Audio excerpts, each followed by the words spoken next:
From the heart-pounding emergencies to the unexpected, even unthinkable, these everyday heroes will go wherever they are needed, such as the time they entered the jail at a disadvantage to save one of their own. Within the corridors of confinement, whispers of unrest circulated among the inmates, hinting at the uprising they'd planned to set in motion during routine cell checks. I got the key. A rebellion that turned a detention officer into a detainee. Ain't got nothing to do with this, He just so happened to be a product of the situation, man. That situation, the March 27, 2021 takeover of the Oklahoma County Jail, was apparently fueled by grievances. The inmates broadcasting their demands live on social media. We hungry on the set. We hungry. We got food. We got mold on the trays. We can't take showers. Their hostage, Daniel Misquez, a senior detention officer. Inmates threatened him with a shank, handcuffed, and tortured him. I gotta hit you up. His own pepper spray used against him and anyone attempting to free him. He mixed up now. Bag up.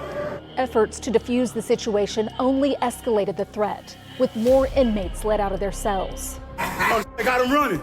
Outnumbered, the detention officers were forced to flee and call for help. Oklahoma City Police Department, I need them here. They got an officer, they got his keys, they are popping all the doors open. We're already en route.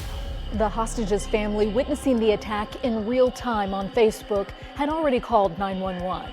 We're going to start your third-party too, case asking to take info at the county jail. With lights on and sirens wailing, Oklahoma County deputies and Oklahoma City Police converged on the jail. I go inside the first floor doors and it's kind of chaotic. Oklahoma City Police Captain Coy Gilbert, a lieutenant with the Violent Crimes Apprehension Team at the time, led the rescue operation. I got a roster of the inmates who were in there.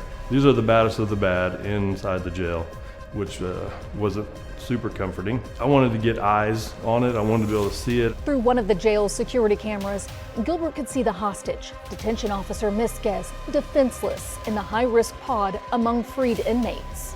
There's not really anybody messing with him at that point. Gilbert began developing a plan to rescue Misquez and avoid potential harm to other officers. Officers are showing up with shields. They're showing up with less lethal shotguns, 40mm launchers. They got their gas masks on. They got just about everything that they need. Suddenly, inmates began assaulting the hostage. So we go out in the hallway and put together just a quick, hasty plan of how we're going to do this. Daniel Misquez's life was on the line. At this point, he was believed to be inside a jail cell, out of the camera's view. There's a detention officer who's feeding us some intelligence. He's telling us, they're going to attack you as soon as you come in the door. They more than likely have already soaped the floors. In that adrenaline-fueled moment, there is a lot of anxiety. Gilbert and his team became keenly aware of what they were up against. Every one of the officers that were there were probably a little bit afraid. What's fixing to happen? Are we about to get attacked? Are we going to be injured? Outnumbered 2-to-1 by the jail's most dangerous inmates, the 20 officers split into two teams with one thing in mind. Whatever happens, happens. We're going to grab Misquez and we're going to get out. In they went. As they'd been warned, the floors were slick with soapy water intended to slow them down. It was just one of several obstacles that lay ahead. We took a few steps and literally, the whole group kind of slid together. Moving towards cell 18, Misquez's last known location, Gilbert could see the door was locked. They'd need a key. That's when something catches my eye up the stairway. Officer Misquez is on his knees. His hands are behind his back. Something's wrapped around his neck. And he's got a prison shank to his throat. Gilbert had no time to think it over. He had to make a decision. That had not played out in one of my possibilities of happening. I really hadn't thought about, actually using lethal force inside of a jail. Until he had to. Gilbert took a shot that freed the detention officer from the inmate's grip. It appeared as though Misquez launched himself down the stairs. He obviously had already planned this in his head. Desperate to escape the clutches of other inmates that were rushing toward him, Misquez, still bound, was trying to get up before officers pulled him to safety. We all start backing out. The plan was not to take everybody into custody. The plan wasn't to quell the riot. The plan was to get Misquez and get out.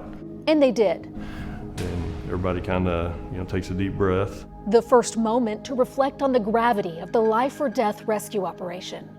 I have no doubt in my mind that they would have killed him if that drug on any longer. Gilbert has been called a hero for his actions at the jail that day. He appreciates the praise, but would have preferred to avoid those actions. No police officer wakes up and is getting ready for work and hopes they get to shoot someone that day. That's not reality.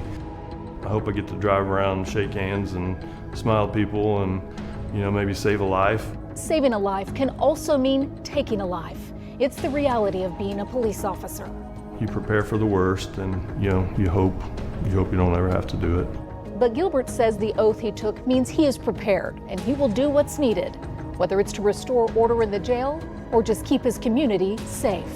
That's one of the great things about being a police officer. Without them, obviously, there's a good chance I probably would not be sitting here. A Boy Scout pinned down in a freezing creek, unable to escape. Up next, one officer walks us through the 5-minute rescue that changed 2 lives forever.